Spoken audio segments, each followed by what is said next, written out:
we have quite a bit. We have a huge pool of stocks, so we can choose anyone. Yeah. We're gonna have to narrow it down to a couple. For sure. Mhm. All right, let's go with Mailpac. Mailpac. Mailpac. So Mailpac, I think, has been a bit of a sleeper all year. Courier company. Mhm. They did a huge acquisition this year in April of another shipping company, MyCart, which pretty much doubled them in size. Mhm. And they had predicted an increase of about like 50% in revenue. And for their Mhm. Q1, which is what's that? March to June, they saw, hold on. No, the Sorry, Q1's ended March. Q2, Oh, yeah, which yeah. was April, May, June, revenue was up 54%. Q3, revenue went up 83%. So they're definitely even beating the projections that they had with MyPart. And Q2 net profit up 66%. The stock price definitely started moving, because where did it start the year? Like Like below $2. $2. Oh, Yeah. yeah. Yeah, it's around $2 low. Yeah. Right now it's at Mhm. 272. Mhm. And it's Yeah. still at a very conservative price, I think, based on how we see the numbers moving, because Q4 is probably going to look even better. Q1 next year, again, didn't have MyCart Q1 before. That's going to look even better. And there are solid dividend paying stock. Like, there are nice dividends that you get from Mailpac, and the dividends going to start looking even better because the output is stronger now. Mhm. Yeah. Mailpac, I think, Yeah. is still a sleeper. I think people still haven't really realized that they're about to blow up. And we just got the what do you call it, the tax. The $100 like raised from 50 to 100. Right. The duty. Oh. Duty free threshold. Yeah. A lot more people are going to be using their services now. Like, the volume going to raise. So all of that combined, Mailpac is looking pretty solid, I think, for like Q2 next year. By Q2 next year, I expect a 450 Mailpac. And that's probably still Really? conservative. Really? Because look at the Wow. Q right Okay. now. True. At 450. All right. I give you that. Yeah. I remember. Like a new all-time high. And in the 260 region for a couple of days now. That is true. So there's somebody silently buying up shares. Are you worried about them having their, let me play devil's advocate, their, would you call it, curse? Because I remember if you look at it logically, it's only a curse for you, Preston, because I remember why. This was Valentine's Day, and Preston's heart was broken, right? What? I remember this because that's when the report came out, and we were bleaching on that Q4 because Q4, everybody's buying Christmas presents. I have a bunch actually behind me, ordered from Black Friday and all of those times. So you're expecting high revenues during that quarter. And I guess you can see it. Preston is showing it. That was 2020. Yeah. And we were looking forward to a great Valentine's Day because that's when the report was coming out. But their expenses. Yeah, I think what happened, like they had to bring in, it was like they had so much demand for their service and they couldn't meet the demand that they wanted packages to come in time. So it's like they were chartering flights or something like that they don't normally do. I think so their expenses are really, really high. So even though they had like record, I think almost like record revenues, they didn't have record profits. And then the stock had moved up, I guess, significantly in expectations of record profits. Because like the quarter before, I think they did like 149 mil, and that was at their best yet. So it was like, wait, if they did their best yet, and it's not Christmas time, imagine what they're gonna do Christmas time. So the expectation was, yo, they're gonna do amazing, and then they didn't. And if you look at it, even since then though, they haven't really performed so hot in their Q4s though. Because let's look at 2020, between 2022 to 2023. So the 2022 Q4, they did 92 mil profits. 2023 Q4, they did 56 mil profits.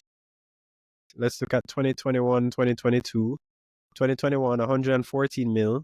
2022, 92 mil. So they don't, even though it's one of the highest in terms of revenue, sometimes they don't really, I don't know, the profit-wise, it doesn't work out. That's not to say that it isn't a play, because, you know, maybe I've learned my lesson and maybe I just sell leading up, because maybe if it moves up leading to the report and you know the report date, because they would report, they drop Q4 separately, so that would be 45 days after, so really, yeah, same time around Valentine's Day. So maybe if you're right, because I even saw, one of the things though, I did see an article, and I think we had sent it, that said, it hinted that they're may have, they think that they may have, they may not face the same issue as they did before. I'll try to find it, but yeah, that's, I guess, what's going on for them. Not to say that it can't happen. I love that it would happen. I don't know. I may, if I was to buy, I may just jump out before.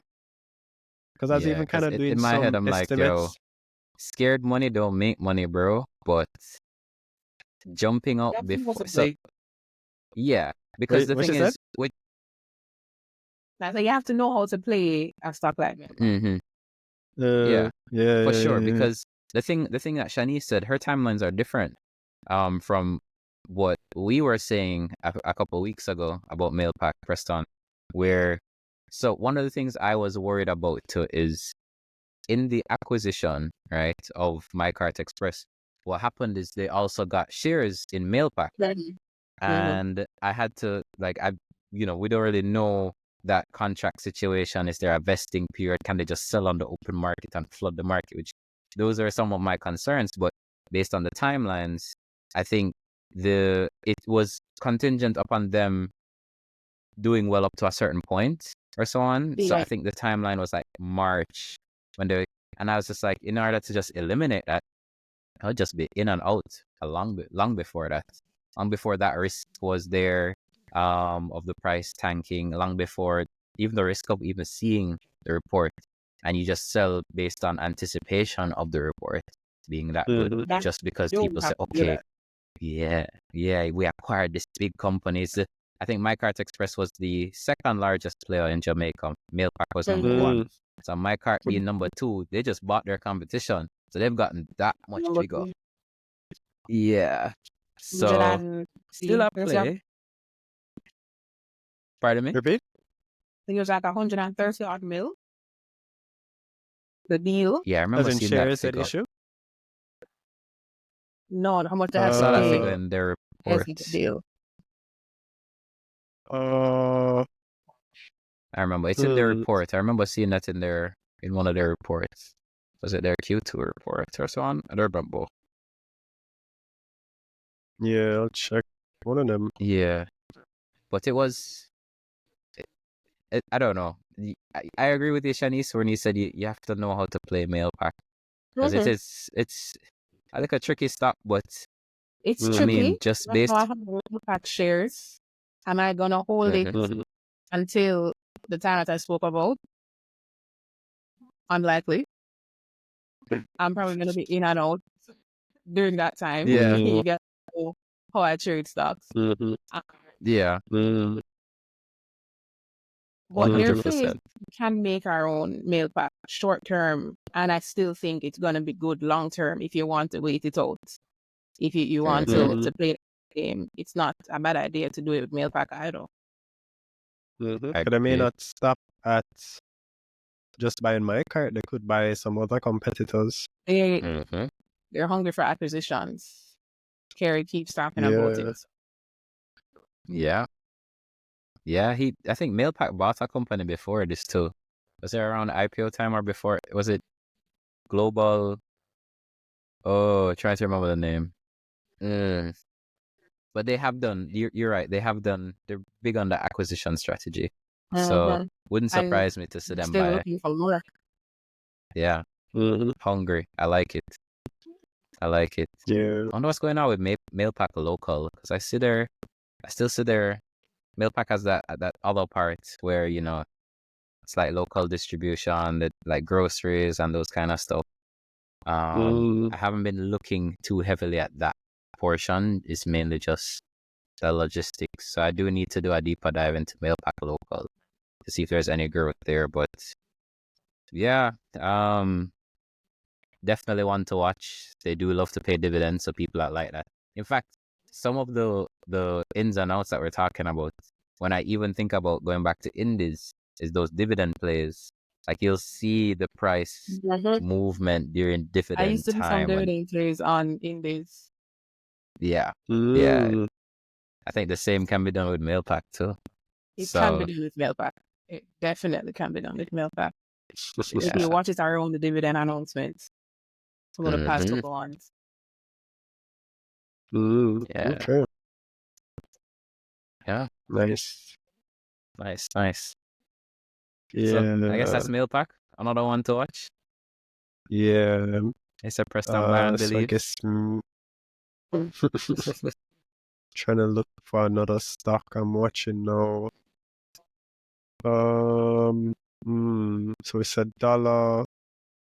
Well, I said indies. Let's see what else is another nice one. Let's go with the Jamaica Stock Exchange, JSC. So let's pull that one up. So this is one that I guess I've been watching for a while. I guess I never even used to know that the stock exchange company itself could be listed on its own stock exchange. So, I mean, I was just thinking, like, if you're someone who invests in the Jamaica Stock Exchange, and whether it's any company of any other companies that we mentioned already, you know, why not even look into the own company that, you know, owns the exchange?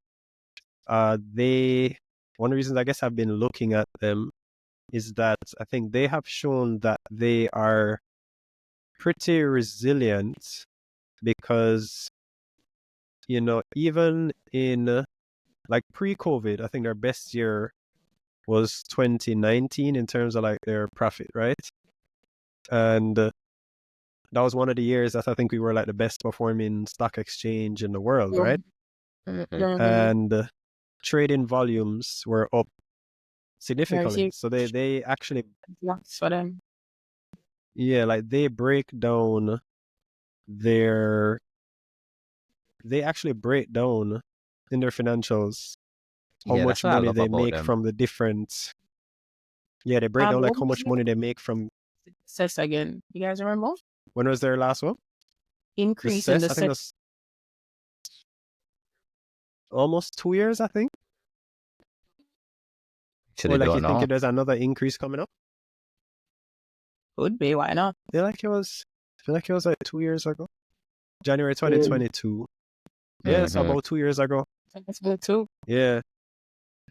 Was there one before that? CES, you want to explain? CES income is just it's just a component of the revenue. It's linked to like the volume of trading activity. Like a fee, but I think the money related to that fee. Yeah, but I think the money different from like the other fees is like I think the CES fee is supposed to be specifically related to funding like the running of the exchange or something like that. So it's like a separate fee because they charge other fees, but I think the CES fee itself is related to that. But yeah, so if you look at like their financials, right? They break down their money. They make money from the exchange operations, which is like the trading of the stocks. Then they have JCSD services, which is more the JCSD is Jamaica Central Securities Deposit, which is like who the central securities is like securities, a stock, a bond, whatever different type of investment product. You have to keep a central database in Jamaica to say who owns what. So if you know, I were talking about indies earlier, if I own Indies shares and Shanice says she want to buy my Indies shares at 10, there needs to be a record of that transaction. So the database says, okay, I own shares. Then when I sell the shares to her, it will then transfer the ownership and say, okay, now it's those shares that he used to own, they're now owned by her. So there's part of that. And then they have like some small amount of investments. And then they have what they call trustee services. My understanding of that is like for different, say, investment products and stuff like that. You want someone, so say Barita has like a unit trust and Thaon was to invest in that unit trust. If Barita was to go bankrupt, you don't want the asset to essentially be seized by, I guess, the people who are calling for money from Barita because they're going bankrupt. They want their money back. It's like you want it to be held by a trustee or a trusted person. And then the JCSD is one of those trustees. Or the Jamaica Stock Exchange owns a trustee company. But if you look at it, most of their profit, a big part of their profit was really the exchange operations. Like there was the bulk of their profits, 418 mil before tax, compared to JCSD, which was 350 mil, trustee, which was 322 mil. And this was 2019. Like 2019. But if you look at it, maybe some of the years after, let's see, maybe 2022, should have been when they said the market was down. Well, actually, 2023 would probably be a better, because the interest rates started dropping. Sorry, interest rates started rising. Early end of 2022. Yeah, or end of 2022, I think. And then so if you look at it, their money for 2023 financial year, exchange operations, they only made like 58 mil before tax. Like they were making less money from the exchange operations, but profitability didn't really fall off as much. So essentially, they're working on developing the other sides, like the trustee services, the JCSD services. My thing that I was looking at is that when the exchange operations come back, and suppose they're even better than it was before because of some of the things that they're working on. If you look at the JC as a company, or the JC just as an exchange, 2019 versus 2024, or we're looking into 2025, look at how many other companies have listed. A lot of accounts of the IPOs, but it's probably over 10 or at least 5 or so. More IPOs, larger companies, like we've had some really big listings and stuff. I guess like AS Brad and listed by introduction, you've had like a lot of big transactions, and I still think we're gonna have a lot more transactions coming up. There are not many IPOs. Bonds. They're not. Yeah, we have public bonds. Green bonds. Public bonds are coming up. Green bonds are looking into. Things like shorting, I think, will also bring in a lot more investors. When IPOs come back, that generally brings in more investors. And then I know that there are even some. I've seen like people in the industry talking about. I think it was Dan Theak from Mayberry. There was like a video he had with like Kalila where he was talking about that for 2025, because interest rates seem to be like trending down. That is essentially more an environment that more people will be investing in stocks. And so the thing that they'll bring back to the stock market. So you're going to have, he was talking about that, you're going to have these really large offers. Like he was saying that I think they had 2 offers that they're working on, like possibly like $5 billion or something like that. Some really big offers. So if JC can eat off of, I think JC can eat off of a lot of these fees, because it is whether buyer, selling, whatever, you can earn money from that. So I'm thinking that exchange operations might do really, really well. So, and I think what I like about it is that it's pretty, what'd you say, resilient, because if you even look at their profitability, like I said, 2019 was their best year.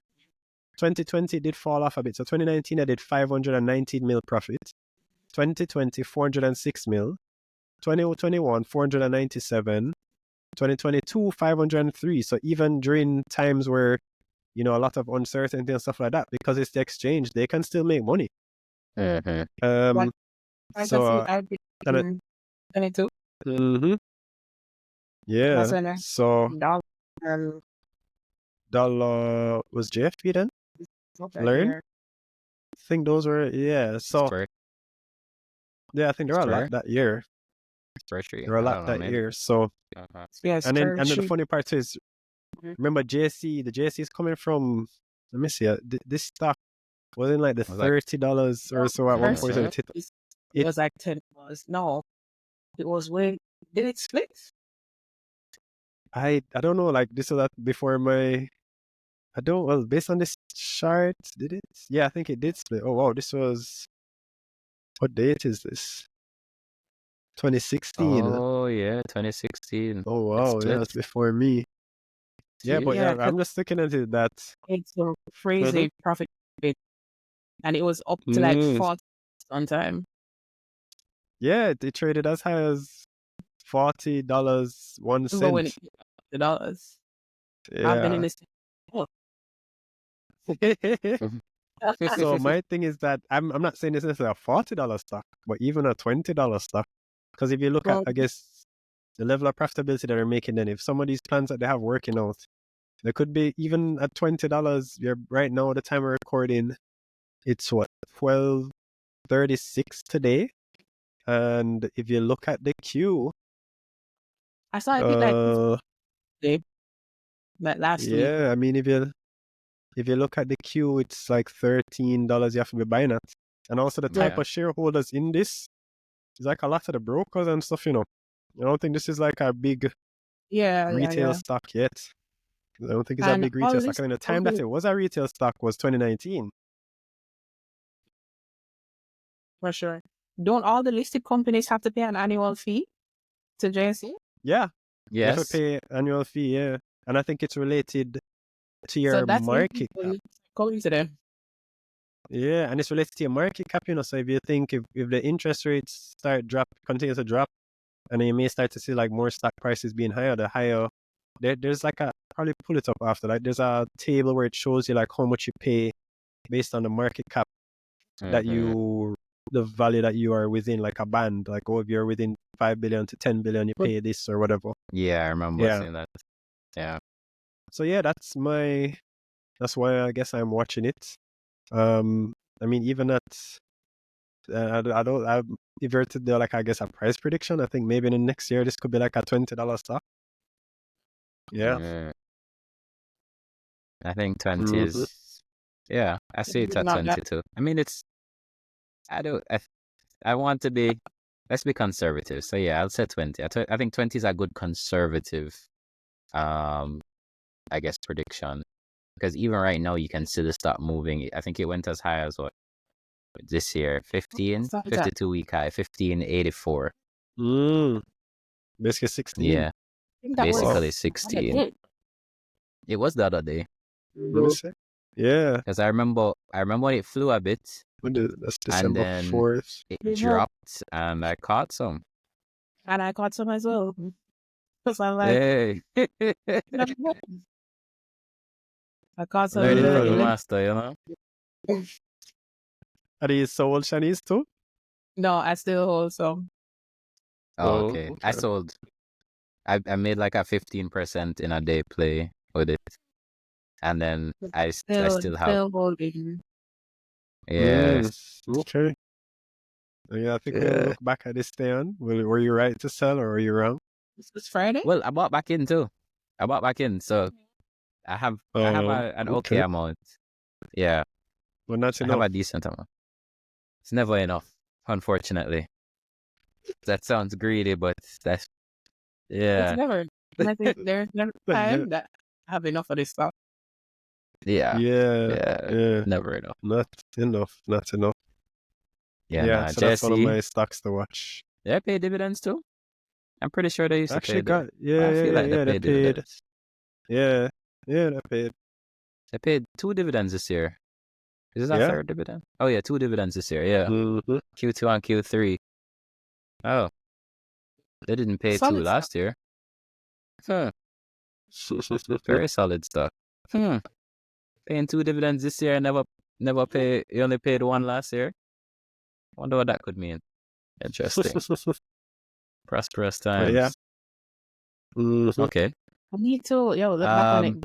The cess on bonds, it's an instant amount.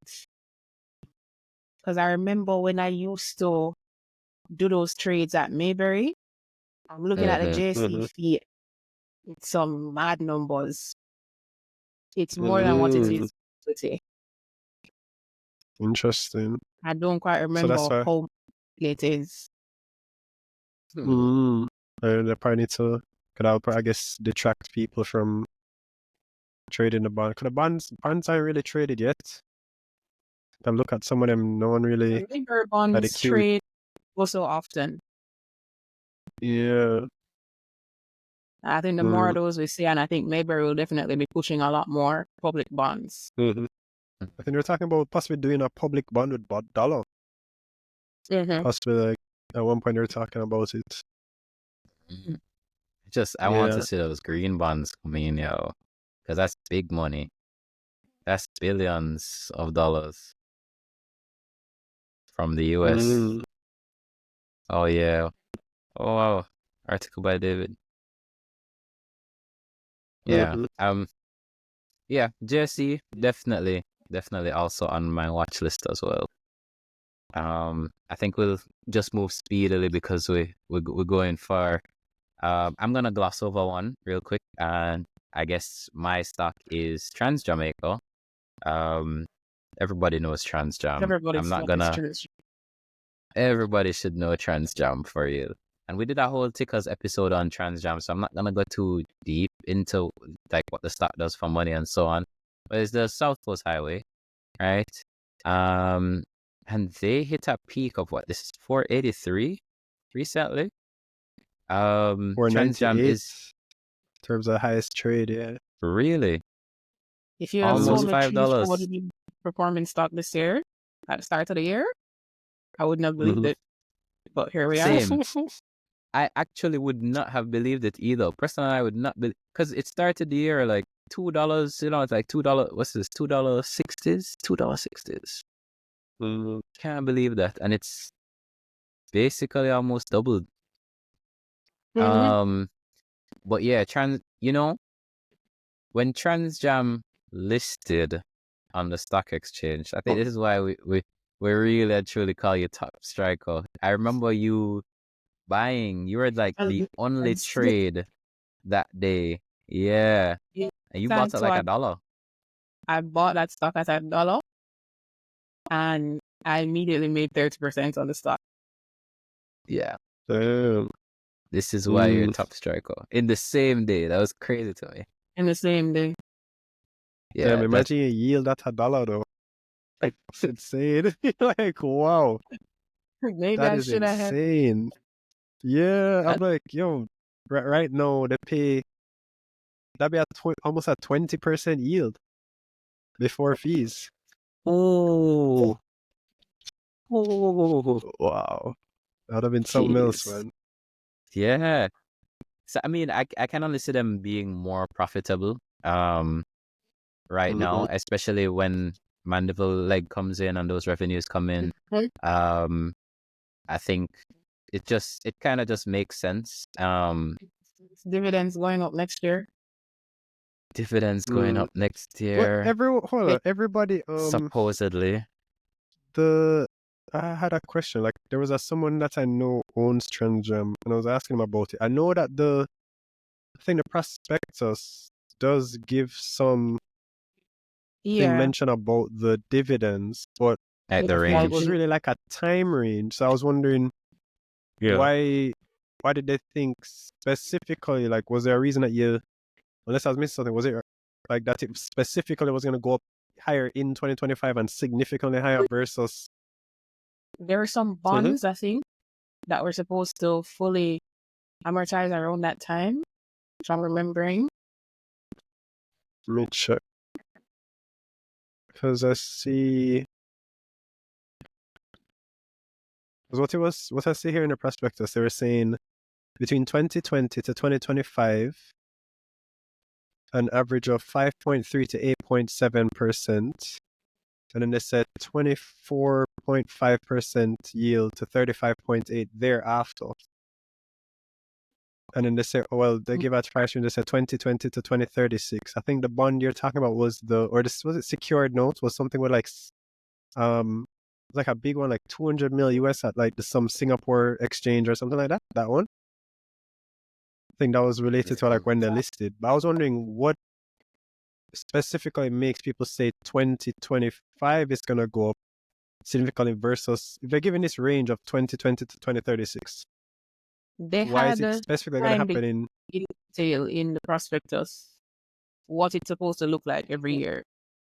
I think this is it. Let me see. Okay, so see on payout ratio or the yield supposed to.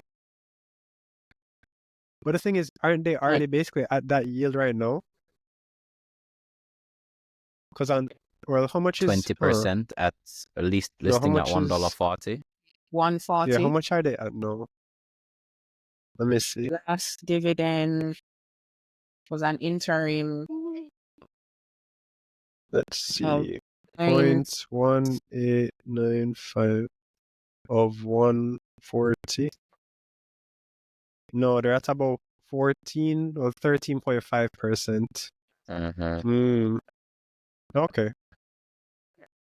I can say no. Because that's the thing. I guess I was asking people that, but then they weren't, like they gave me the time range and I was like, but then what specifically? But yeah, I can see they do set a jump here, 2025, yeah. That's like when Alkaline was preaching about 2016 from way back. Yeah, TransJam is saying 2025 is their year. We'll see, because So I guess you could even work out then. You could work out what, because if this is 20%, what the possible dividend payout could be. 20% at $1, was it $1.40? Maybe a 28-cent dividend. And this year they paid out 19 cents. Yeah. Oh, that would be crazy. Very nice. Yeah. I mean, I don't think TransJam needs much. We did a whole video on it. So in fact, in my prediction, because when we did that video, TransJam was still what? Did it start to move? I don't remember if it started to move. I feel like it did. But right now, if it touched basically $5, if that dividend payout does happen at that amount, 28 cents for the year, in fact, barring that, revenues would increase, profits would still be very good. $6 would be conservative to end the year at next year for TransJam. Very conservative. I think my target price was $6.60 or so on when I did that episode. Now, I'm not sure, but I would say $6.50. It could end the year next year at $6.50. And that's crazy, like a highway, but public interest is there. Pensions would love this. Everybody loves a good dividend paying stock. Yeah. Like, I don't believe in marrying any stock, but it's gonna take a lot. If you had to.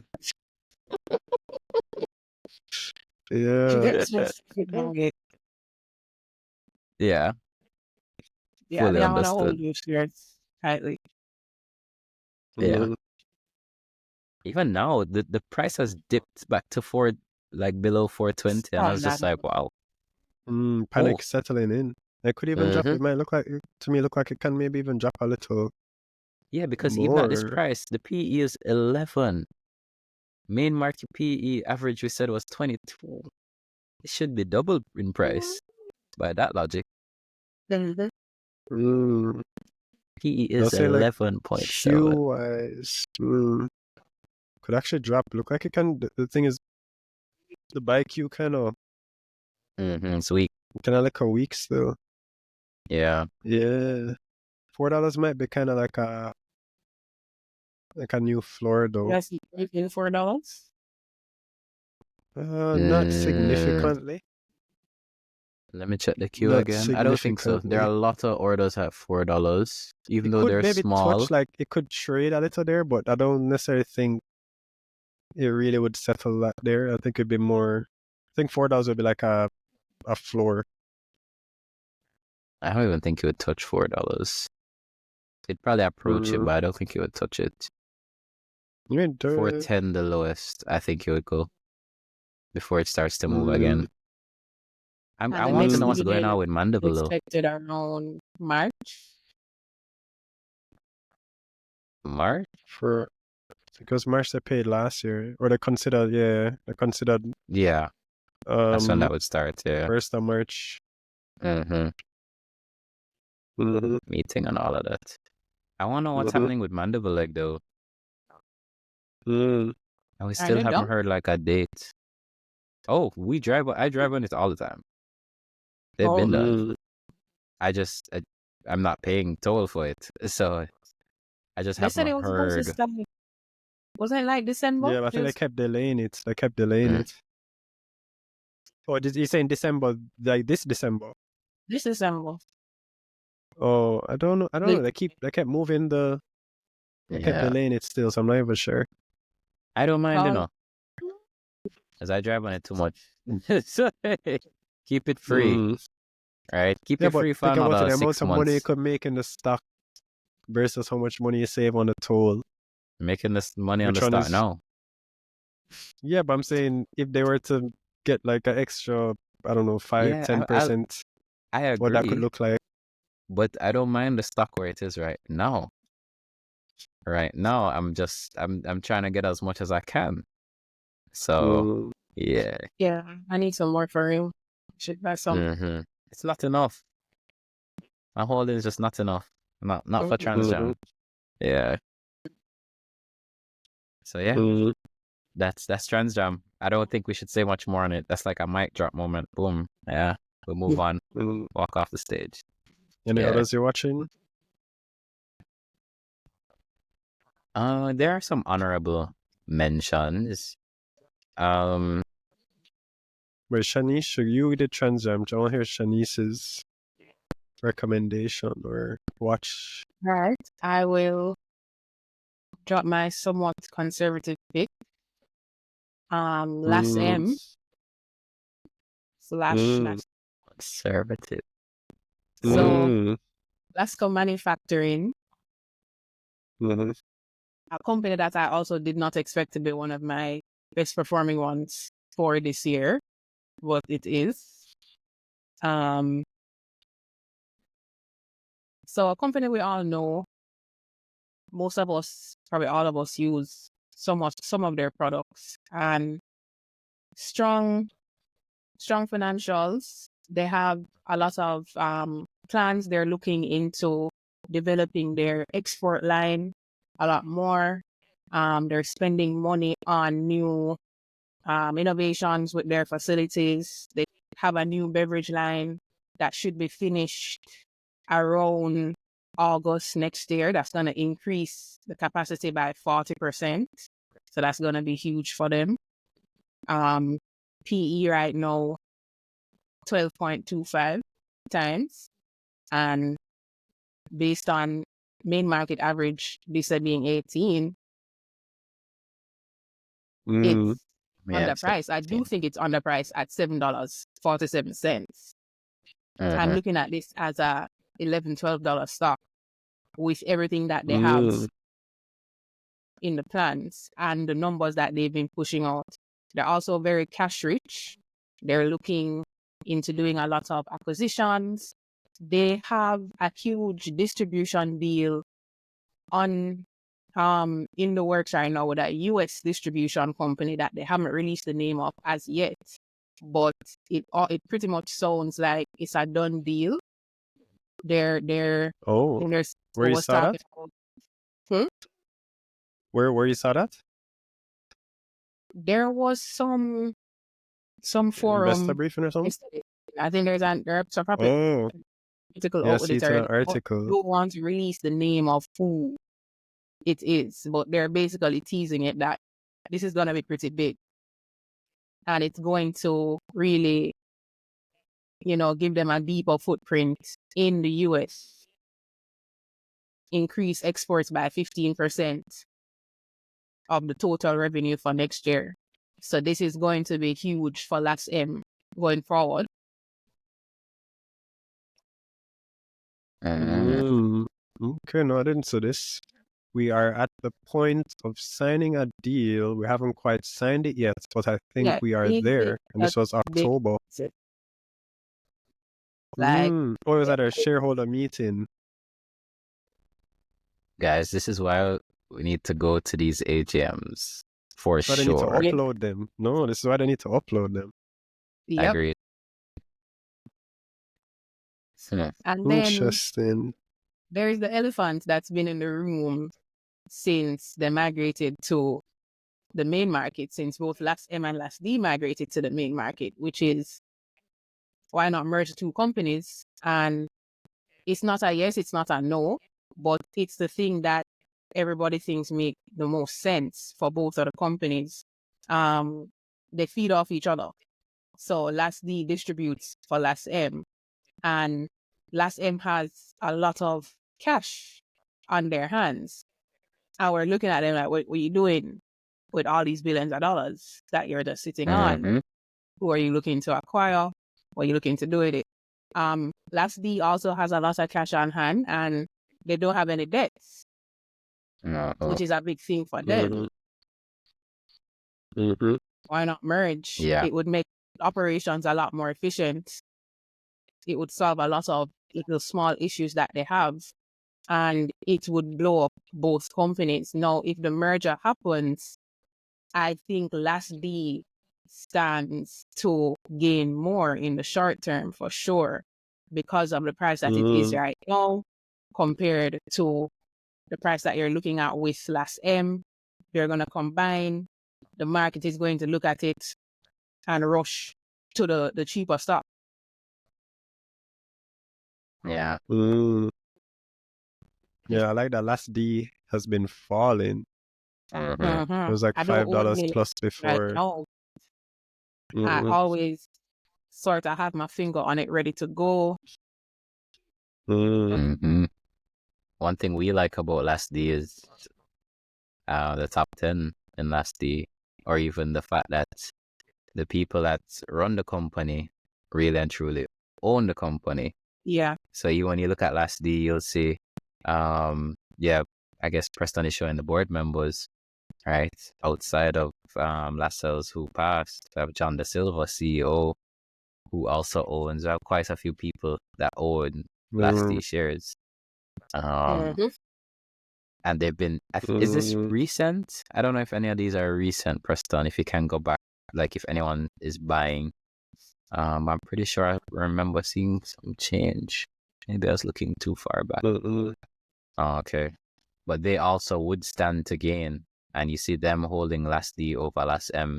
So you kind of start to wonder, how long has this been in the works? How long have been? I think I did get some LASM shares though. I think there was a notice about a director. Yeah, December 4th, a director purchased 10 million units of LASM.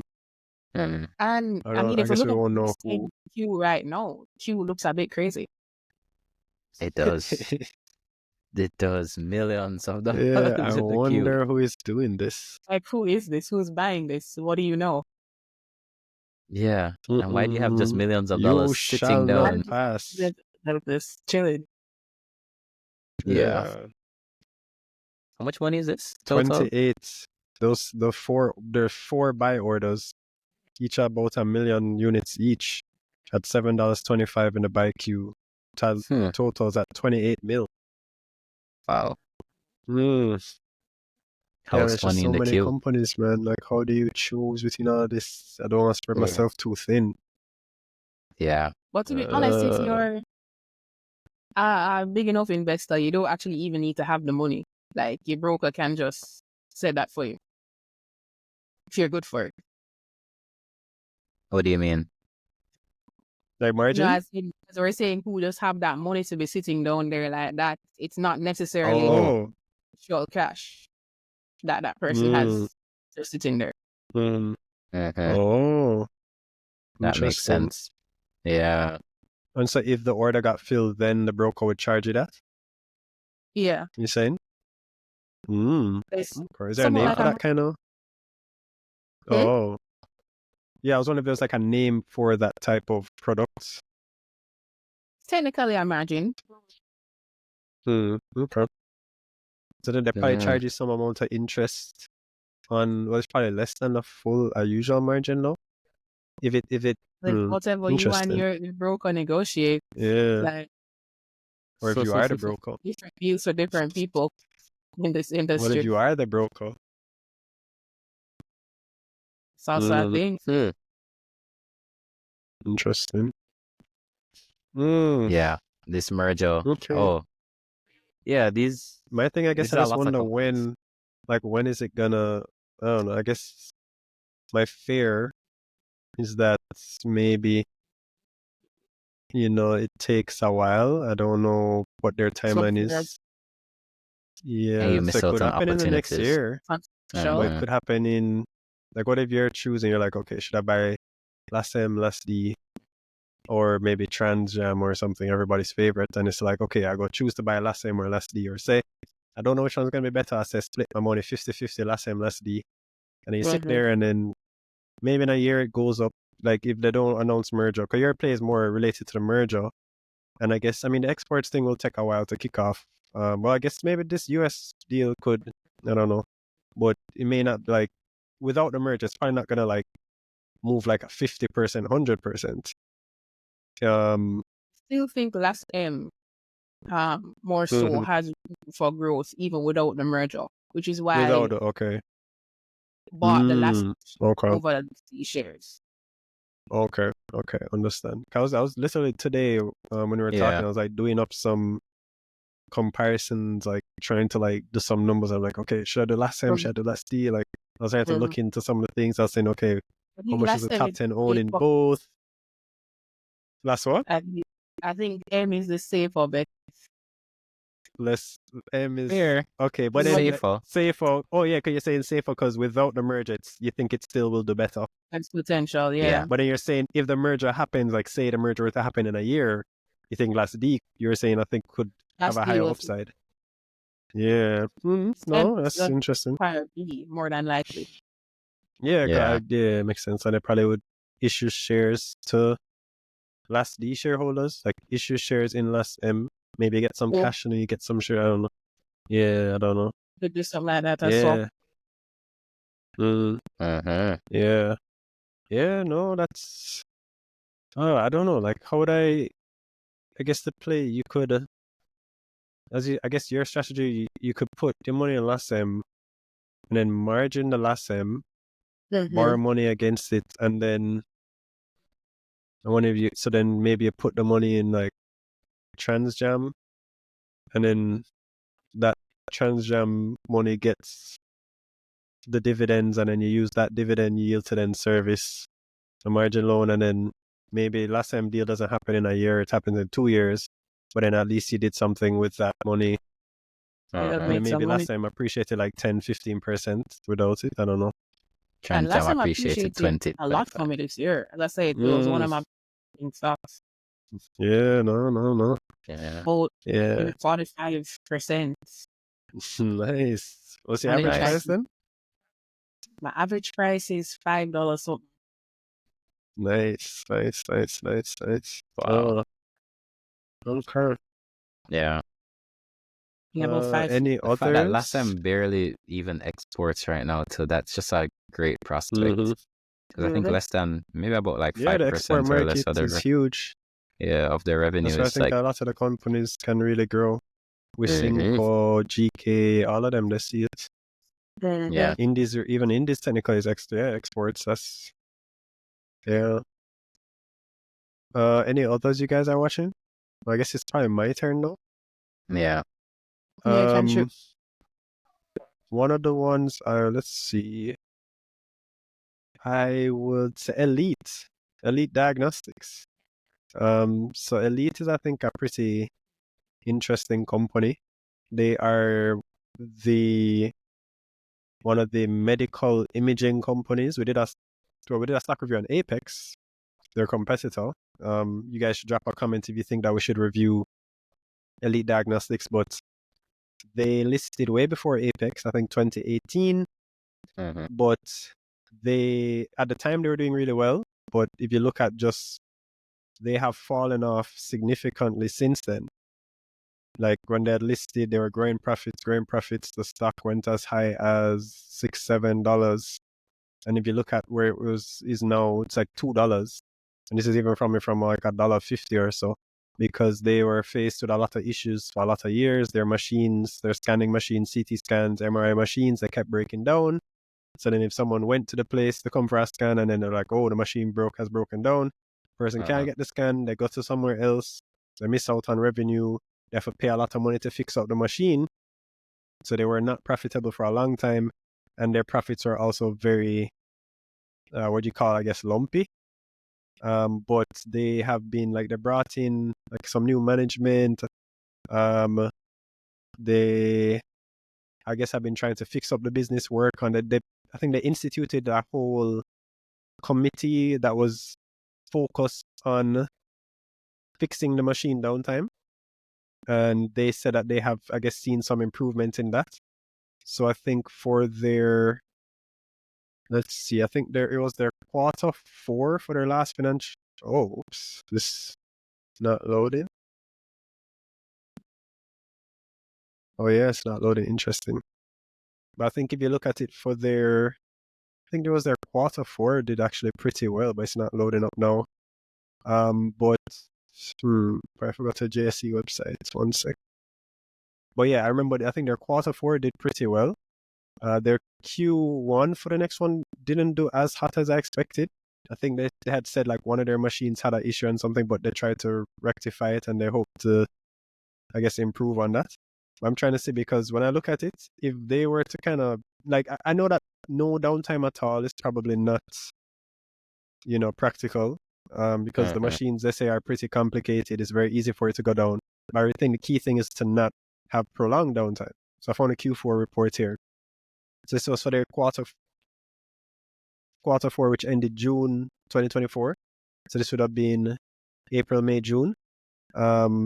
They did a 32 mil profit versus $1 mil in losses the same period last year. And if you look at it for their whole financial year, which was ended June 2023, they only did 13 mil profit. So in a single quarter, they made more profits than their whole financial year. And that was a quarter where they actually kept the machines up, did well. I think their Q1 numbers came out recently. I was a bit disappointed because they did report a loss this quarter. I'm trying to remember, I think the reason that they said it. They said... They said... That's it. There's a downtime despite the unexpected downtime. Yeah, downtime with their equipment. Yeah, and they said that the issue that led to the downtime with our equipment is almost fully resolved.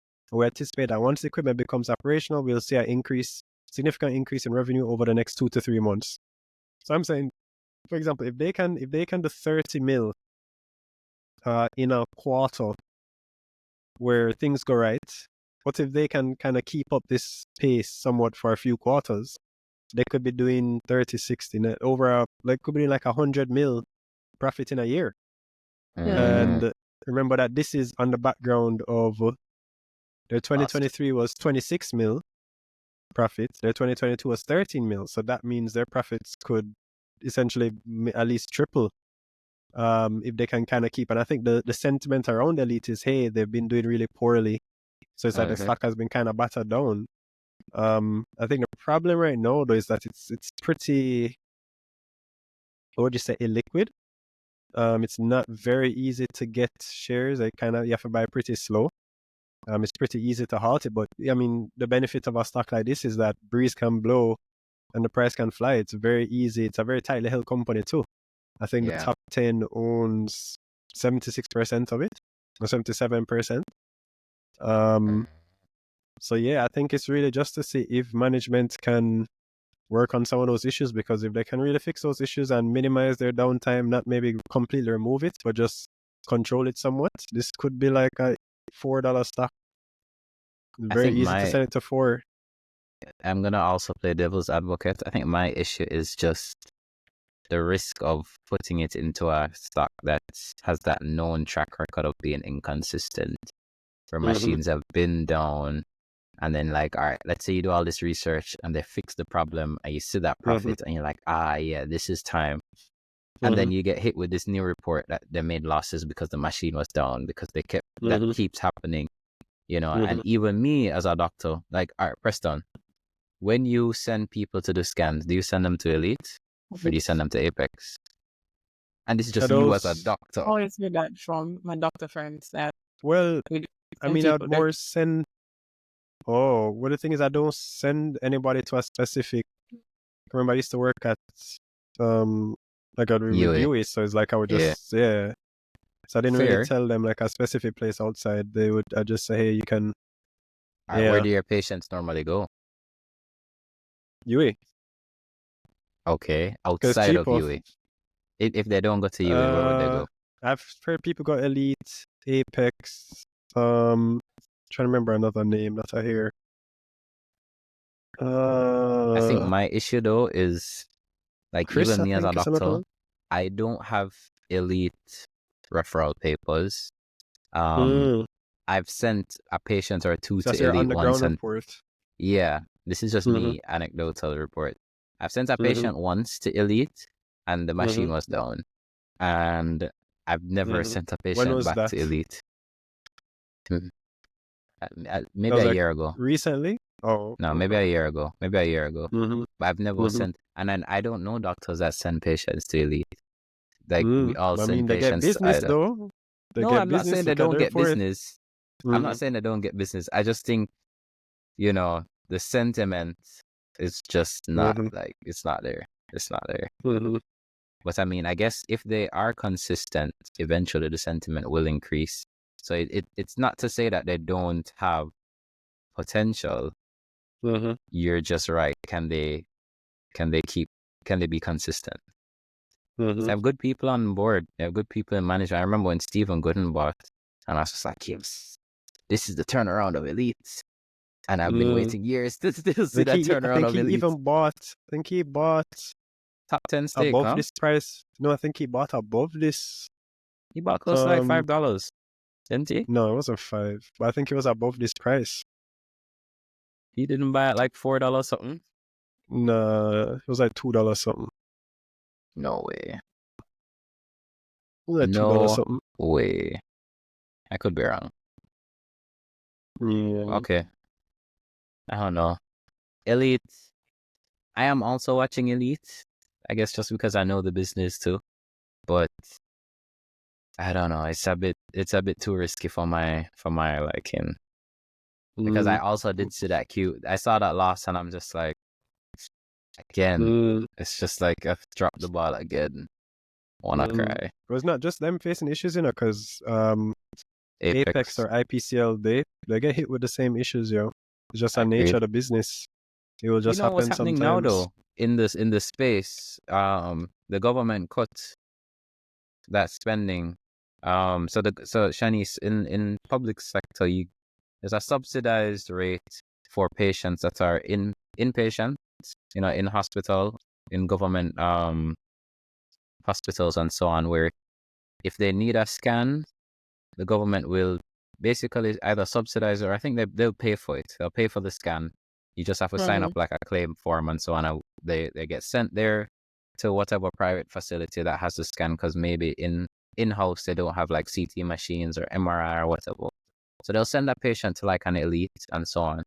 And, you know, they'll pay Elite eventually, but they'll pay Elite to do the scan. But they cut that funding, I believe, now. So I think now there's no more money to do that. So a lot of patients who need scans just, I guess, are not getting them privately. So I don't know how much that affects the revenue, because even when you look at Apex, in their prospectus, 25% of their revenues came from the government, right? Literally were referrals from, in hospitals. So how much does that impact their revenues going forward? That's a question that needs to be, addressed. And then do they one of the still things though is just that you meant that I think one of the issues is that the payment? Yeah, because usually a lot of times with the government contracts, it's like you're getting. That's why I said the word. You're supposed to get that money. Yeah, but a lot of times I know that they have like receivables where it's like they have to wait. You're waiting a while to get the money. So maybe in a way they won't have. So maybe it may be slightly less, but then the receivables will decrease. I don't know. And I need to see like what percentage of it. I don't know what percentage of Elite's revenues comes from that. So, I don't know if it's similar to Apex or what. I'm not sure either. I guess we will see. Another thing with Elite, it's easy for you to get stuck in there if you have too much. Yeah, it's not something that you have for some buying this year. You have to like the money. You can't touch the money for a while. You can't touch the money for a while. Yep. So yeah, one to watch. I don't believe in this. Yeah. Yep. If you really buy and believe, you'd be shaking in your boots every day holding this stuff. Because if that tanks, you watch it every day. Literally checking your portfolio daily. Okay. Refresh and then at the end of the day, refresh page. Like, well, it depends though, because I remember that I was looking at this and I was at one point I was mentioning, I was considering dollar cost averaging it, and if I had done that, if you look at it year to date, I would have been buying like 150s, 160s. So I would actually even be in profit now. Versus buying now at 2. I mean, you still couldn't get out, but fair. Yeah. But yeah, that's the thing. Do you want to get out of it? If you're buying like at the 150s and you believe in the resurgence, maybe even, so this even, as I said, even the conservatively, as I said, when you do the numbers, even the $4 I think is conservative. If they do fix it up, it can even go higher than that, in my opinion. Yeah. Like, it can be a very, like, this could be a $6-8 stock if things go right for them. It's just a question, do things go right for them? Yeah. So, like, imagine, like, you realize 2 or 3 years from now, you could be coming back and you'd be like, yo, Elite, man, like, Elite. Like, it's the stock to watch this year. Like, yeah. Them for the entire year right now. So, if they have one another 2 of those. That's what I say. True. And you could be looking back and you'd be like, damn, like, why did I not listen to Preston and buy at 150, 160? And the funny part is, if you even look at a queue, you could benefit from, like how we're saying, the problem is if you're in and you want to get out, you're under pressure. We can benefit from that because look at this. You could entice a buyer and set in your buy order at like 160 or so. And if it's a decent enough volume, someone will, if they would need to sell, they just have to sell to you. Yeah. They just have to sell. So, yeah. I guess. I mean, Elite is coming from highs to Elite used to almost be like $7 at one point in like 2019. So it's not to say it can't reach those highs. Just think about it. That would be the what we were saying about them doing the 30 mil profit in a single quarter. If you annualize that, that's like 100 mil plus. Their best year was 50 million. So imagine the sentiment around that. Elite records best financial year ever. Like the profits would be up how much? Like True. it would be. Yeah, they did in the past. They paid one. 2021 was the last one, or the year before. 2022. Is it 2021 here? Oh, oops. I think they paid one 2022. Yeah, it was 18 cents. Oh, at the current price, that was at 8.96% yield. And think about that. That was 2021 when they made 48 mil profit. What about when they make 100 mil profit and they haven't paid dividends for 3-4 years? Yeah.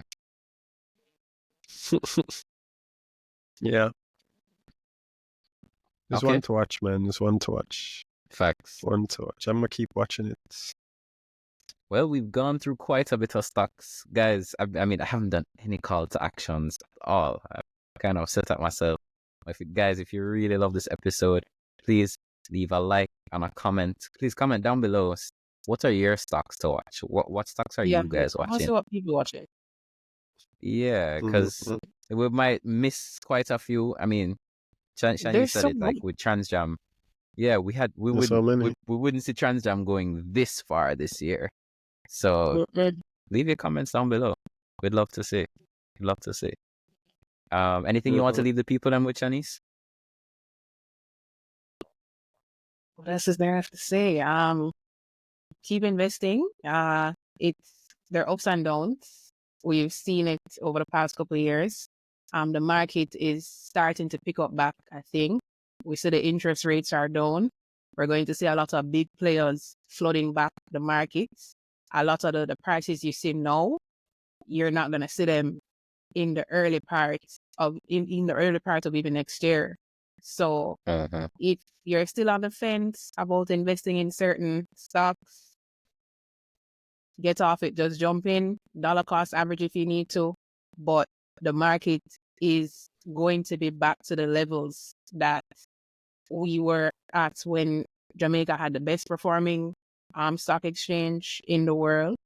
It's not a far off goal for us. So I definitely see it happening again.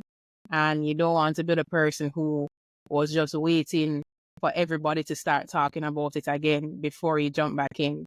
So yeah, get going. We gave you a nice list. My biggest thing I tell people. Yeah, we gave you a nice list. Do your own research. I'm invested in the things that I spoke about today. Like all the stuff that I mentioned, I'm invested in them right now because I really do believe that they're going to be performing well next year.